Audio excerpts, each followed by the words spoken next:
you've got the Trump Republicans in the Senate who are hell bent on making sure that things are done in the way that President Trump would want to see. And so you have a number of people who I think would become quite a pain in his side and make things extremely difficult for him to continue to try to lead. The man who heads up the Republican Party in the US Senate is stepping down in November. I'm no longer the young man sitting in the back, hoping colleagues would remember my name.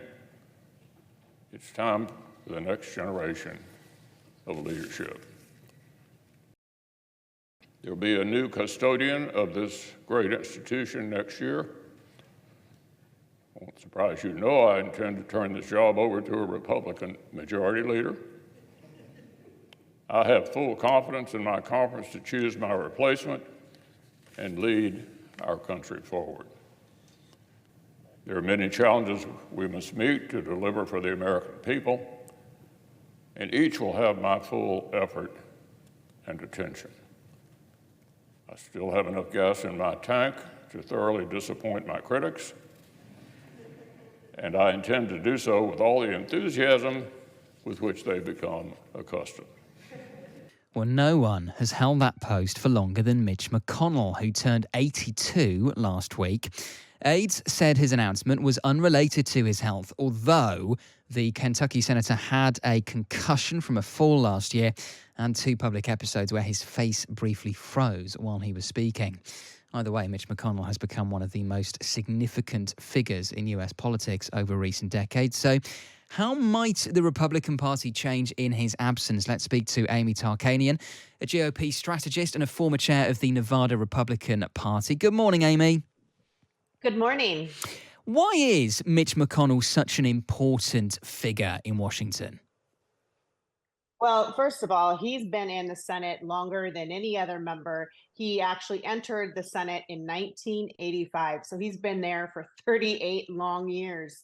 Whether if you thought he did a great job or didn't do such a great job, you would have to say he was pretty successful at maintaining his leadership position. And I think that's also a downfall of his, because if you watch over the years, he was excellent at buttering up the donors and putting out the message that we need to keep Republicans in the Senate. And I need you to keep funding the National Republican Senatorial Committee in order to save America.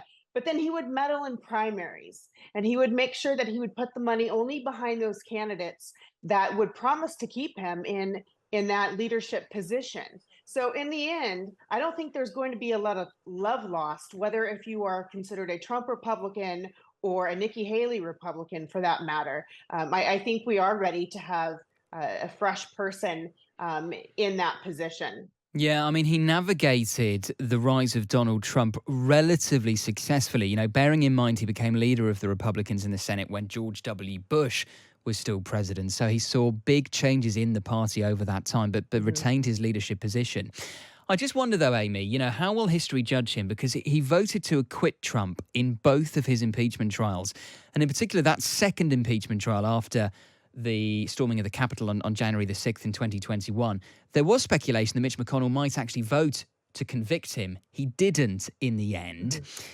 And do you think Mitch McConnell looks back now and regrets that? And do you think history might be very, very different and we might be having different conversations about this year's election had he convicted him? Yes, and that's an unfortunate coulda, woulda, shoulda moment. And he definitely failed in that area. And I think that a number of us who I would consider to be more of a reasonable, rational Republican, and even some of the soft Democrats, and I know a number of independents and nonpartisans, were really disappointed when he allowed that to slide by. Because I suppose his logic was he thought Trump was sort of dead politically and couldn't make a comeback from January the 6th. And he thought, why risk undermining party unity by convicting him? And yet, in retrospect, that looks like a massive error of judgment. Yes, I would agree with that. And now, of course, with him finally making this decision to step aside just from his leadership position, because mind you, he's not going anywhere. He still says he's going to finish his term despite having the health scares that happened. And so he still plans on writing this out. And I think it's interesting, though, that he's actually decided to remove himself from leadership. And I think it's more so because you've got the Trump Republicans in the Senate who are hell bent on making sure that things are done in the way that President Trump would want to see. And so you have a number of people who I think would become quite a pain in his side and make things extremely difficult for him to continue to try to lead. And he is 82. He turned 82 last week. And as I mentioned, he's had all manner of health problems, including some very public incidents last year where his face essentially froze in the middle of a press conference in quite an alarming way. If you've seen the footage of it, it got a lot of attention at the time, understandably, because people were genuinely concerned for his well-being. And of course, there are similar concerns over the age and health of Joe Biden. Donald Trump is no spring chicken. He's approaching his 9th decade as well. It does beg the question, Amy, in a country of more than 300 million people, why are most of the senior American politicians so old? That's an excellent question. And I think once you've had a taste of power and you have enough money behind you and you have enough lobbyists that are willing to help carry your water, it's hard to get someone to actually step down and to retire. It becomes quite addicting, and you create a lot of narcissistic individuals that thrive off of the power. And so, you talk about age, but whether if you are supporting Donald Trump or not, if you look at his short list for possible vice presidents, they range anywhere from mid-30s to 60. So it's quite a dramatic age difference compared to 77.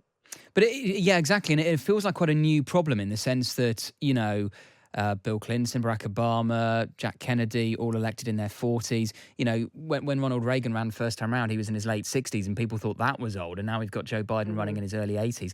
Do you sense a change in this, Amy? I mean, for example, looking at who could replace Joe Biden were he to stand down, looking at who Donald Trump might nominate to be his vice presidential nominee, assuming he gets the Republican nomination, do you sense a shift is happening and that a younger generation may come through? Well, I think that's the hope, but unfortunately, if polls stick to the numbers that they keep showing, then we're still going to have a rematch of Biden and Trump. The two gentlemen have a complete stronghold on their base. And so I think that's why maybe the choice of vice president will actually make a bigger difference when normally it doesn't. People may get a little excited, but it usually doesn't make or break your decision on who you're going to vote for president. But it might this go around. I think there's enough concern to where it very well may make a difference. And I think that's also too then where Joe Biden's going to be in trouble if he keeps Kamala Harris, because she's younger than Joe, but she's not extremely young either. And even less popular if you believe the polls. Yeah. Amy, really appreciate your time. Thank you so much. Amy Tarkanian there, Republican strategist.